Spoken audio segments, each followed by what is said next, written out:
Hello everyone, welcome to Resonant News. Today we have with us a brilliant officer who with his team of IFSO cracked their whip on an international terrorist organization, Hamas, in coordination with the Israeli agencies. DCP KPS Malhotra has been in the headlines myriads of times before this. He has handled many high-profile cases including that of Sushant Singh Rajput and Gautam Gambhir. He has also been successful in tracking the perpetrators behind cybercrimes like the Bully app. He's part of IFSO, a Delhi police cybercrime unit. IFSO stands for Intelligence, Fusion and Strategic Operations. I'm sure you'll hear this name more often in the future. Before we proceed further, don't forget to subscribe to our channel and share our content. Also give us your feedback in the comment section. According to a report, the cryptocurrencies whose value as of today stands at rupees 4 crores were stolen from a West Delhi businessman's wallet.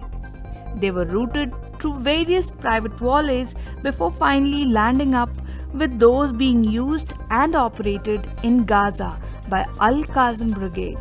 This is the military wing of Hamas that is globally known for using stolen and donated cryptocurrency for terror financing.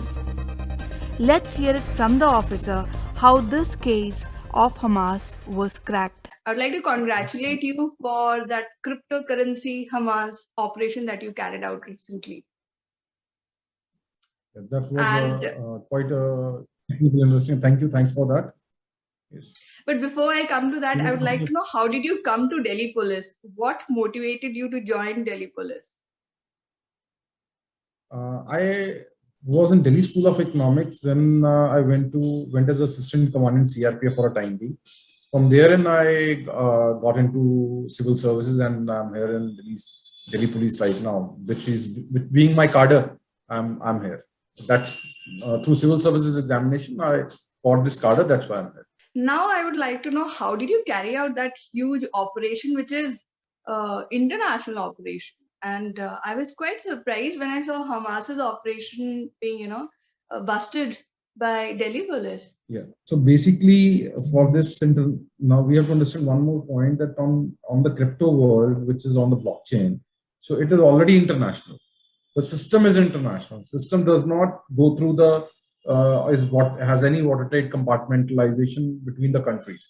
So the investigation, whenever it is crypto related, it goes beyond boundaries, because the blocks where they are, and even the users of the blocks, the wallet addresses, they span across the world. Now in this case, it was a case of unauthorized access of somebody's crypto wallets, which had Bitcoin, which had Ethereum, which had BTC, Bitcoin Cash. So unauthorized access of that Bitcoin wallet led to the transfer of those Bitcoins, other cryptocurrencies, to multiple chains of, you can say, accounts, multiple chain of wallets. Now, when we analyzed that, when we did a chain analysis, this was more of a technical investigation, if I have to say, because once that technical analysis was undertaken, we found that the indirectly the said unauthorized withdrawn cryptocurrencies were moving towards Hamas crypto wallet. Now, how do we stumble upon that it is of Hamas? Israel conducted an investigation in which they seized few of the crypto wallets, and they even identified few of the crypto wallets which were related to the funding of Hamas. So when we analyzed our crypto wallets and we corroborated it with the already undertaken investigation, we could make out that yes, this particular wallet belongs to Hamas, and it is used as a, you can say, either the person belongs to the organization or is indirectly related to organization. That's why the so-called crypto has moved towards these wallets. And then we even got few, we uncovered that who were behind those initial, you can say, string of transactions, and we found that there are two nationals. One belonged to Egypt and the other one belongs to Palestine. So we identified them. We did our thorough analysis on that regard, and we could, with conviction, say that this is what has happened. The case was registered in year 2019, and if I have to be precise, it took us around 5 months to to do this complete analysis and to link the wallets to the real, you can say, beneficiaries or to the real owners of these wallets, because everything is anonymous on this so-called crypto world. What the issue is that how much has moved in which wallet is known to everybody. It is in the public ledger. But who owns those wallets is in the absolutely in the layers of anonymity. To uncover those layers of anonymity is the main you can say challenge in an investigation. And this investigation also had such a challenge.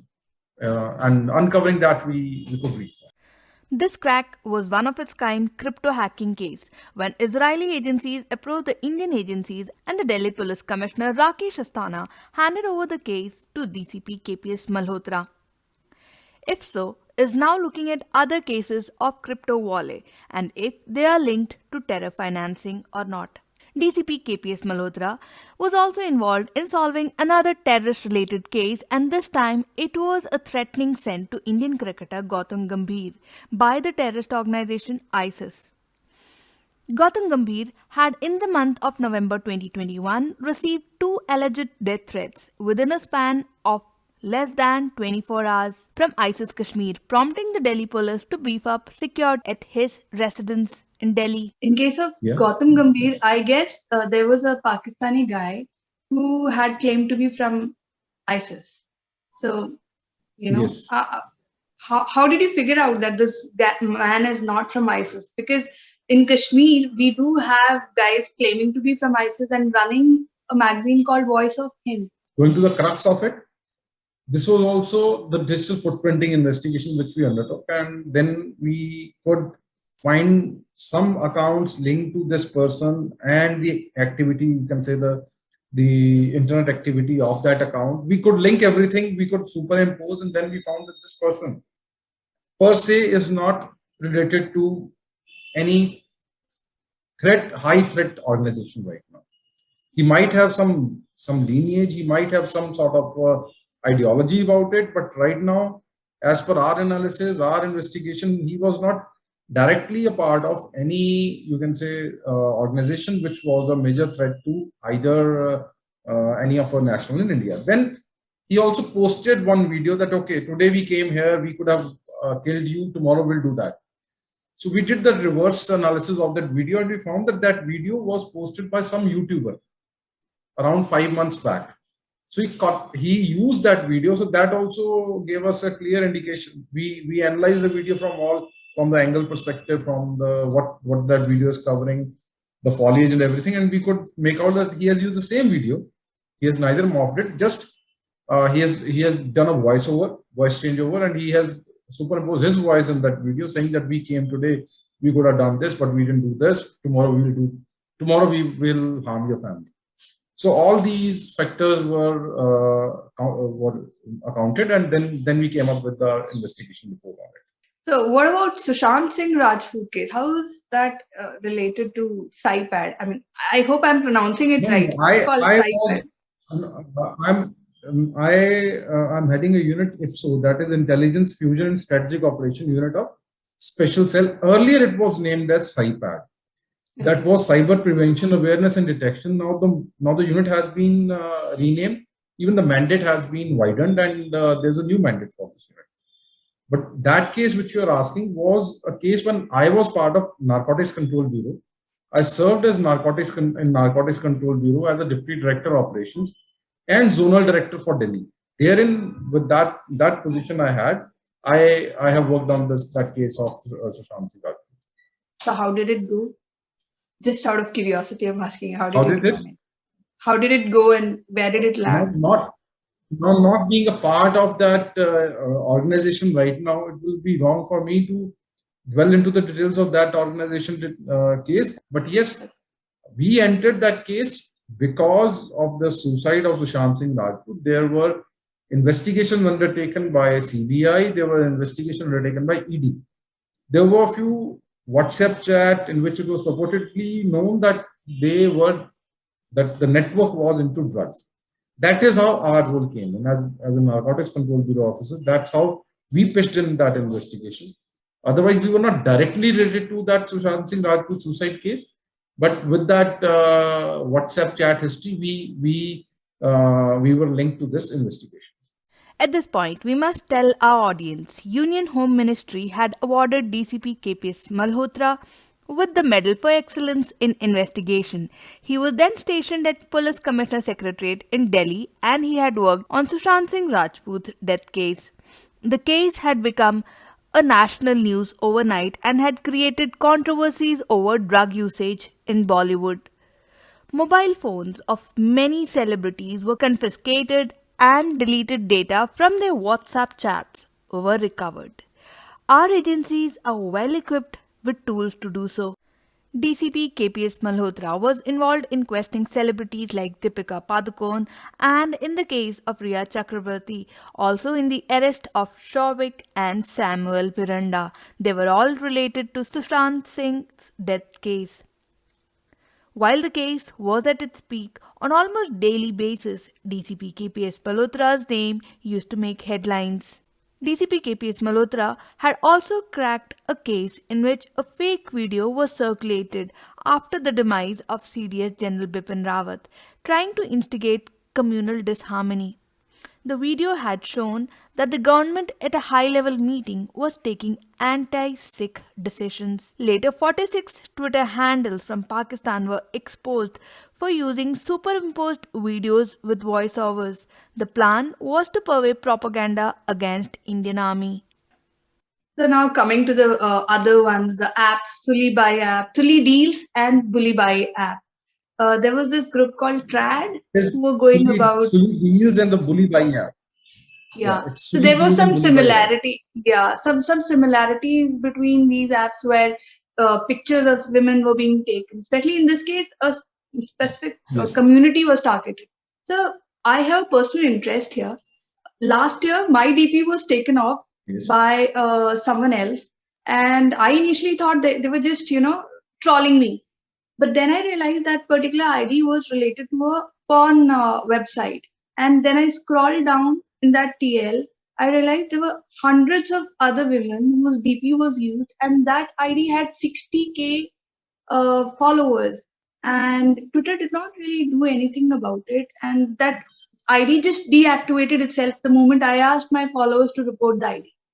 So how do we go about this thing? And first of all, your operation, and then I would like to know what should a female do if she comes across such case.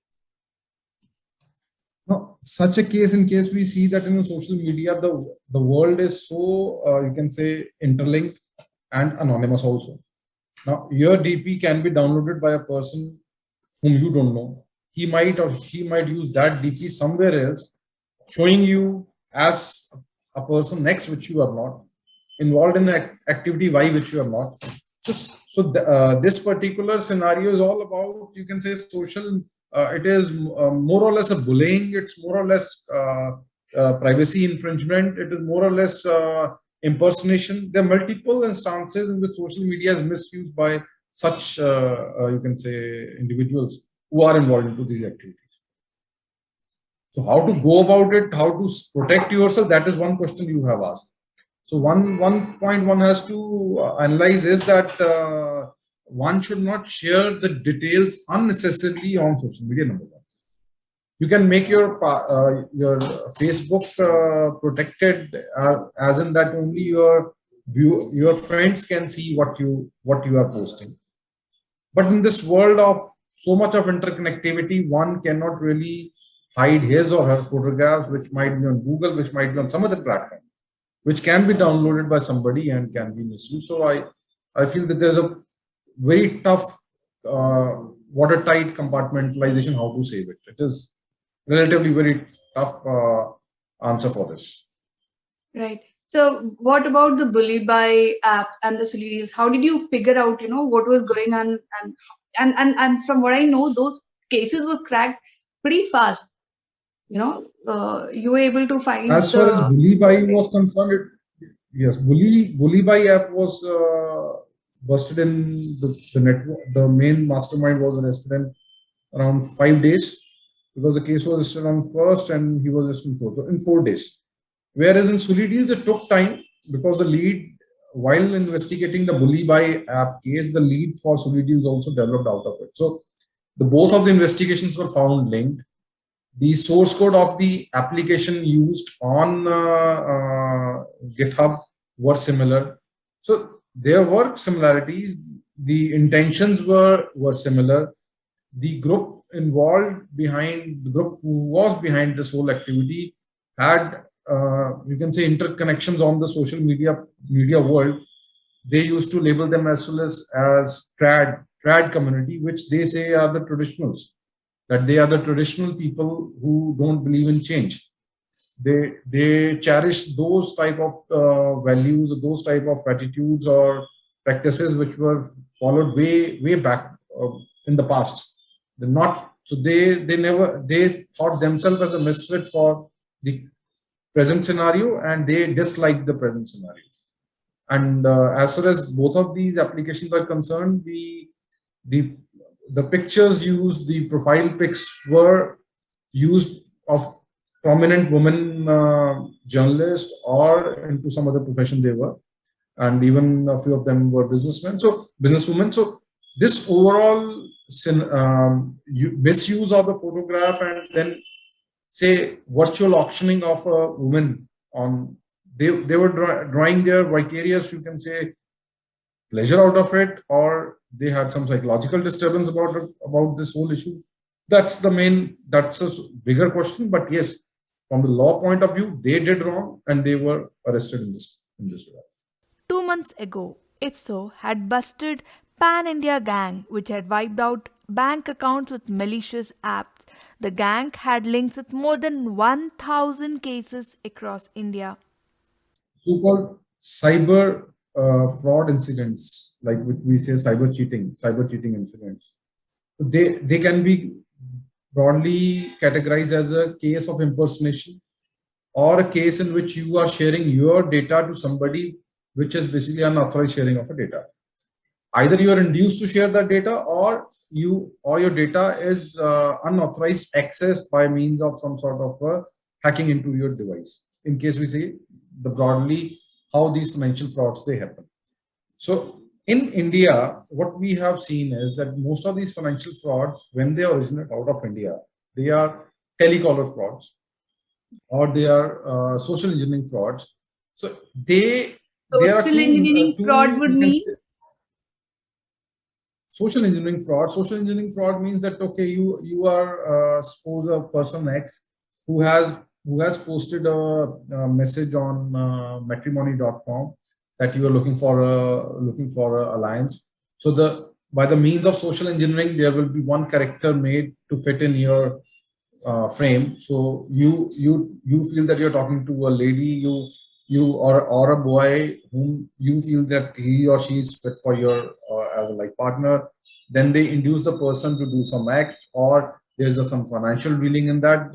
So that is social engineering, that knowing that what the person wants, you create some sort of a scenario and you exploit that scenario for either the financial gains or the harm to that person's you can say stature or to the person's overall well-being.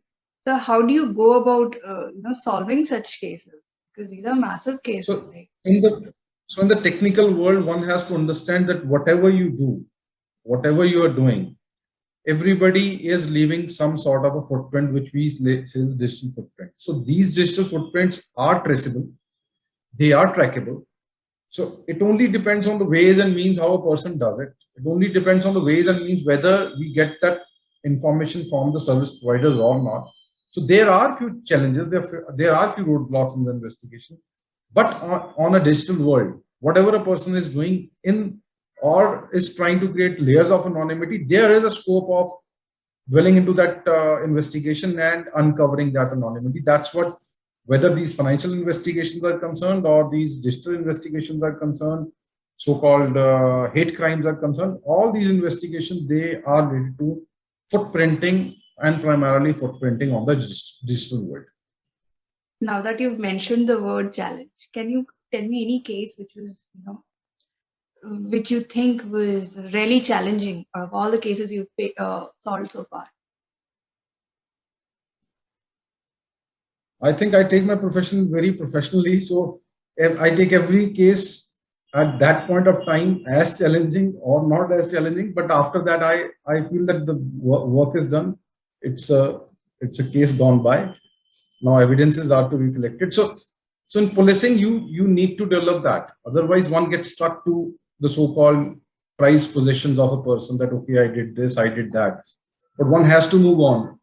Your one good work you might stumble upon immediately a bad work. There is a lot of you can say bigger fraud happening, and then you stumble upon that. So it's a ongoing cycle. So saying which can be the most challenging, it will be tough to say. Every investigation was challenging also, and was once it is worked out, so we overcame the challenge. If it is not, the challenge is still there. On almost daily basis, IFSO is involved in cracking its whip against cyber criminals. They have also exposed a group of Russian hackers who were involved in helping people solve GMAT exams with scores as high as 780 out of 800. DCP KPS Malhotra regularly holds Ask Me Anything session where commoners can interact with him and ask him their queries. We're really thankful that the officer gave us his precious time to answer our queries. These are real heroes of India. We hope you enjoyed this video.